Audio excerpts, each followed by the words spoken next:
A brilliant assortment of Derby Day bonnets added even more sparkle to the Epsom scene on a glorious day, which was to provide one of the most exciting races of all time.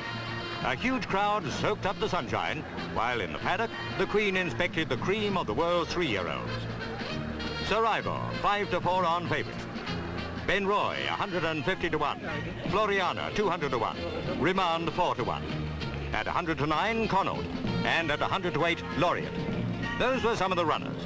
Now it was the turn of the riders, small men with the biggest skill in the profession.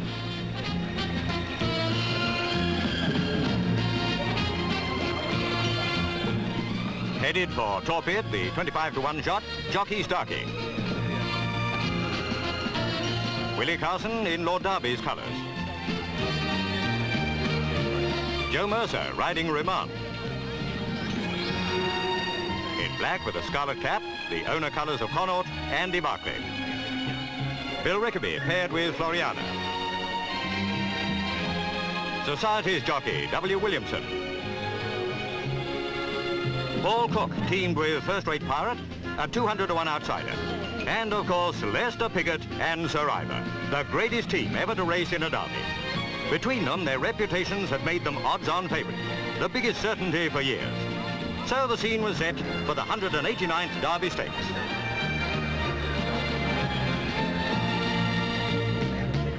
Up at the starting stalls, the 13 runners. Frankie Durr on Royal Rocket. And keeping, oh so calm, Lester Piggott. Mr. Marsh, the starter, was anxious to get them away.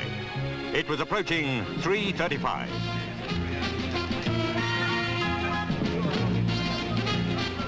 Loading the highly strung field into the starting stalls went off without a hitch. Only seconds now separated the runners and riders from the off.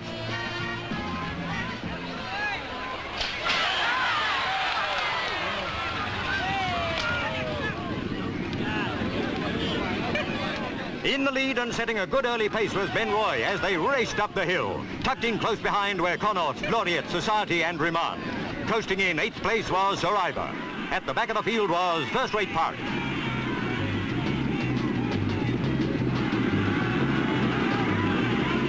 Tattenham Corner, the Derby's vital curve.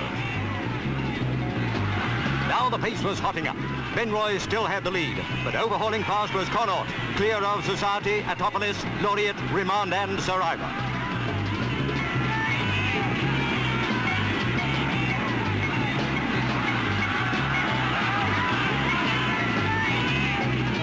At the 5 furlong mark, it was Connaught from Society, Atopolis, Laureate, Remand and Sir Ivor.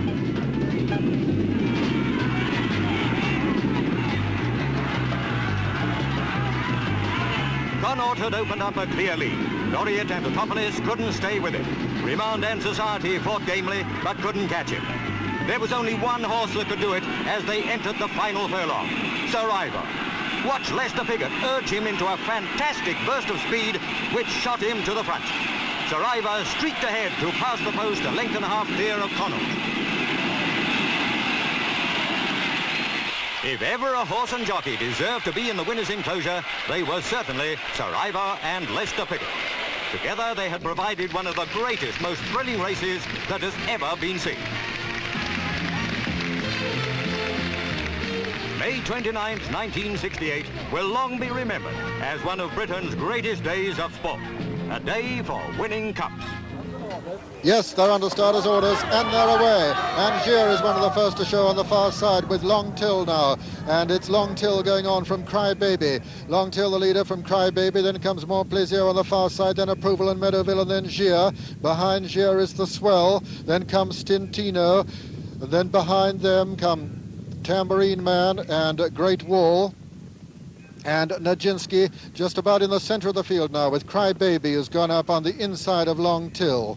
And it's Crybaby and Long Till disputing it ahead of Approval. Then comes More Plaisir and Meadowville. Then Nijinsky, then the Swell. Then comes Gier on the outside, and then Stintino. Behind Stintino is Great Wall, and Tambourine Man is the back marker, and it's Long Till and Crybaby disputing it as they run up towards the milepost now. Long Till and Crybaby from Meadowville in 3rd place. Then in 4th is Approval on the inside of More Plaisir, 5 on the outside. 6 is Gier and 6 is Nijinsky rather, 7 is the Swell and 8 Gier.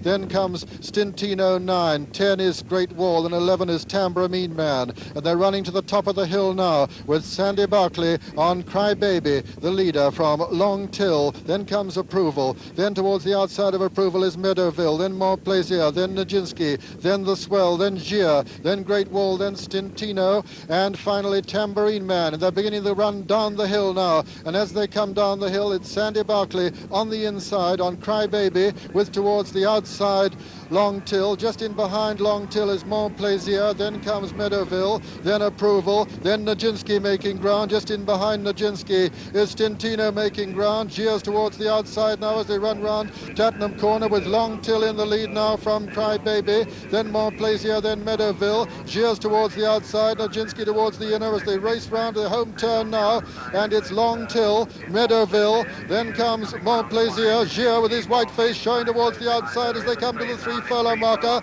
It's Meadowville in the centre with Long Till on the far side and Gier coming there very strongly. Great Wall has burst through over on the far side. Stintino's making a run towards the near side, and it's Great Wall under pressure from Gier. Gier now has taken it up at the 2 furlong pole. It's Gier under pressure in the lead, being pressed by Great Wall. Then comes Nijinsky and then Stintino. They're racing up towards the furlong marker, and here comes Lester Piggott on Nijinsky. It's Gier on the far side, Lester Piggott on the near side on Nijinsky. Nijinsky coming to take it up from Gier and racing up towards the line. It's a miss for Lester Piggott. Nijinsky's the winner, Gier is second, Stintino's third, fourth is Great Wall, and 5 Meadowville, 6 is The Swell, and 7 Approval, and 8 Long Till, 9 Crybaby, and 10 is Tambra Mean Man, and 11th and last is Montplaisir. Piggott's 7th Derby win came in 1976 on Empery, another American-bred colt who was trained in France by Maurice Gilbert. Hot favourite for Empery's Derby was the 2,000 guineas winner Wallow, trained by Henry Cecil, and ridden by the Italian Gianfranco de Torri.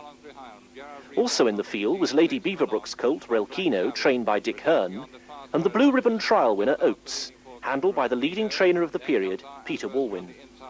And it's Gerard Rivas still in the lead with Batige. Then comes Relkino, the leading two, then pressed by Humphrey. Tierra Fuego tries to run on the outside, so too is Oates. And Wallow's under pressure, and so they have 2 furlongs still to run. And it's Relkino and Joe Mercer in the lead now from Batige. And then comes Humphrey in third place, Oates is fourth, then comes... Once again, Piggott's mastery of the Epsom course was total. Empery may not have been an outstanding Derby winner, but, knowing he was a thorough stayer, Piggott had him perfectly placed throughout, and he was never in any kind of trouble. And it's Lester Piggott, he's done it again on Humphrey. They come up towards the line. Humphrey wins the Derby from Relkino, Oates, Hawkesbury, Wallow in 5th, then comes Batige, followed over by no... Empery went wrong after the Derby and was not seen in England again, although for his owner, Texan Nelson Bunker Hunt, his victory was the first leg of a double Derby triumph, as his other colt, Youth, won the French equivalent at Chantilly 4 days later. Empery's success had given Piggott the all-time Derby winning record, beating the 6 victories scored by Jem Robinson in the 19th century and by Steve Donahue between the wars. It's $1 Million Man on the far side of Baudelaire as Lucky Sovereign goes up to join them. Just in behind them come Nebbiolo, then Caparello, and then Be My Guest. Looking to the back markers, it's Sultan's Ruby and Lordy Door. Royal Plume coming there strongly on the inside as they race up the hill with Gerlock, and it's Baudelaire, Royal Plume, Valinsky, $1 Million Man. Just in behind them, Caparello. Just in behind them, Blushing Groom towards the outside with Noble Venture just in front of him. The Minstrel's one of the back markers, and Night Before has been pulled up. Pat Edery has pulled up Night Before, and it's Baudelaire now as they race to the top of the hill. The back marker is Mr. Music Man with Royal Plume also losing ground, and still $1 Million Man in the lead from Caparello, Baudelaire. Then closely grouped in behind them, Nebbiolo, Noble Venture. Hot Grove's making good progress on the outside as they run down into Chattenham Corner. It's $1 Million Man from Hot Grove now in second. Third is Caparello for Baudelaire. The Minstrel coming there strongly in 5th and being chased by Nebbiolo. Blushing Groom is in 8th place. And still going well as they run down into the turn now with just over 3 furlongs to run in the Derby, and it's $1 Million Man being pressed by Hot Grove. The Minstrel coming there in 3rd place. Then comes Be My Guest making progress, Behind them, Blushing Groom on the outside, unleashing a run. Behind him is Monseigneur. They're coming to the 2 furlong marker. It's Hot Grove from the Minstrel, then Blushing Groom, and Monseigneur still making rapid progress towards the stand side. But it's Hot Grove from the Minstrel and Blushing Groom, then Monseigneur moving into 4th. They're racing into the closing stages now, and it's Hot Grove from the Minstrel, Blushing Groom and Monseigneur. 100 yards to run in the Derby. The Minstrel coming to challenge Hot Grove, and it's Lester Piggott and Willie Carson. The Minstrel on the near side, Hot Grove on the north side, and the Minstrel wins it from Hot Grove. Blushing Groom is 3rd. Lordy Dawn, Nebbiolo behind Nebbiolo. Came $1 million. 1.5 miles, that's a 12 furlong to trip. Holmbury, the one nearest to us, smartly into his stride. Holmbury disputing the early running in the early stages from Gordian in 2nd place.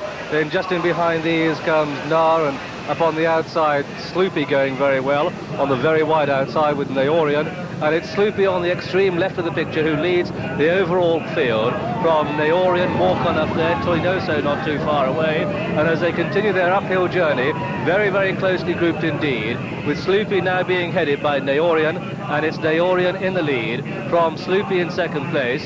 Then just in behind these comes Nar, then Lester Piggott on Toynoso in a prominent position. The back marker is Lomond down by a little way, but it's now Mittelini that has come through to take up the running. Go to the hill on the far side, and it's Mittelini, Sloopy on the outside. Then just in with these comes Toynoso going very well. Behind these Naorian, then Guns of Navarone, Holmbury, Lomond is the back marker, Yarwar is towards the rear, so too is Zoffany.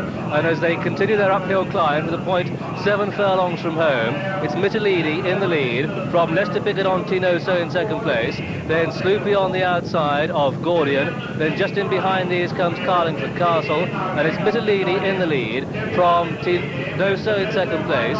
Then just in behind these comes Tivian, who's made up ground. Then comes on the outside Naorian. They begin the descent to Tattenham Corner. Mittelini from Tivian, Toynoso, then Zoffany next to the rails, Carlingford Castle on the outside. The American horse Sloopy is on the middle division. Wassell is trying to come with a run, and as they begin the turn into the home straight, come down to Tattenham Corner, it's Tivian and Mittelini who disputed from Toynoso in 2nd place.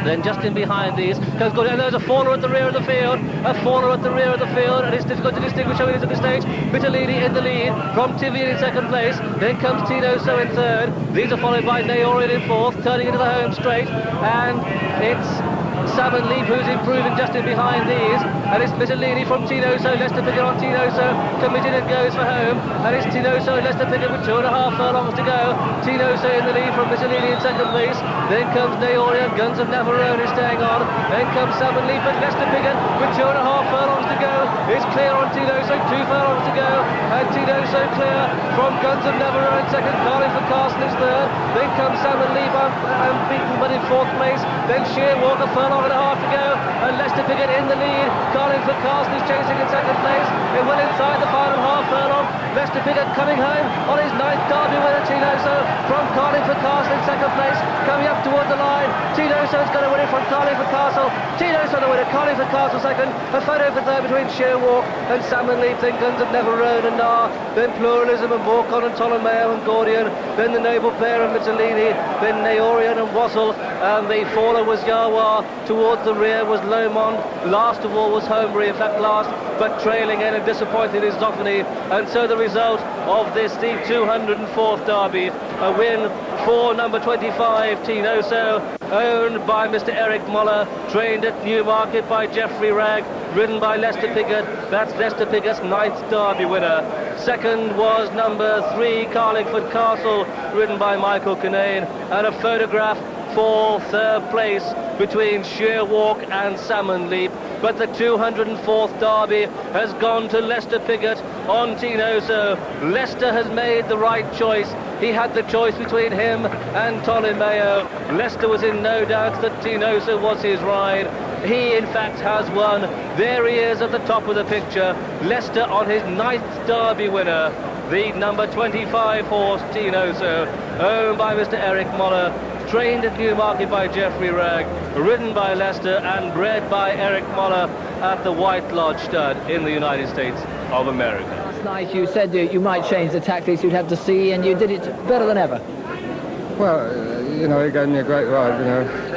I couldn't believe how well I was going. Turning home, you know. I was counting, really, you know. Really? Because, I mean, they ganged up behind you, and I thought they might all come after you, but no? Well, yeah, I just let him go when he straightened up, and nothing ever looked like it. Well, we'll take the privilege of showing it to you, Lester, showing the master how it happens. As you say, you turned in pretty close there. You were closer than you'd ever been, I think, in the Derby, this stage. I probably was, yeah. And you couldn't believe how well you were going. Had you looked around at all to see how the others were going, fancied horses? Well, I was following two bad horses most of the way, you know, but I was entitled to be going well, but I really was going well, you know. You know, when I opened up there, you know, it was all over, really. It's astonishing now, because the ground not that impossibly heavy, is it, Lester? I mean, it's not a sort of bog derby. It's not as bad as when Shergo won. It's soft, but it's not. No, it's not as bad as that year. This was a very backward horse last year, and he's really coming on. I mean, how good is he? You've ridden some great horses in your time. Well, I think he's a very good horse. It probably, you know, I wouldn't say it was one of the best derbies, because you know, everything's been against the horses so much. But I think he's a very good horse, you know. And Lester, we've heard there was a steward's inquiry, and one of the water swimmers was saying it was a very rough race, but presumably that was all behind you. Did you hear screams and shouts behind? I didn't really, you know. I was always in the first five, I suppose, but when, you know, we didn't go all that fast, really. And when we were coming up to about the mile and a quarter gate, you know, they were all came together a bit because they weren't going very fast. And that was all, you know. I think some of the horses were running a bit freer than the jockeys wanted them to, you know. That was all.